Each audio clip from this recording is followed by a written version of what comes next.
बिस्मिल्लाहिर्रहमानिर्रहीम। दरख्त और ऑर्गेनिक खेती, ये आज आपको दिखाना चाह रहे हैं कि प्लूनिया के बीज को कैसे जर्मिनेट करना है। तो सबसे पहले तो इस तरह का एक बाउल लें, उसमें मिनरल वाटर डाल दें तकरीबन 1 इंच तक। उसके बाद ये प्लूनिया का बीज है, ये इंतहाई बारीक होता है, तो इसको इसके अंदर डाल देते हैं इस तरह। ये हमारे पास 3 पैकेट हैं।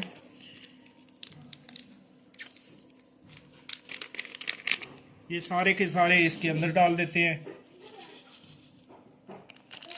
ये प्लूनिया के बीज को जर्मिनेट करवाने के लिए। तो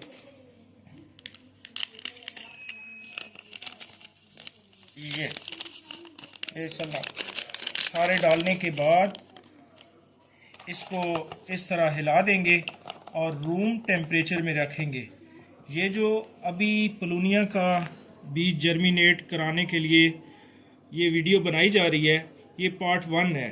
इसके बाद ये जब जर्मिनेट हो जाएगा तो वो भी आपको दिखाएंगे कि किस तरह ये जर्मिनेट हुआ है और फिर इसको किस तरह आगे शिफ्ट किया जाता है, ये सारा इंशाल्लाह दिखाएंगे।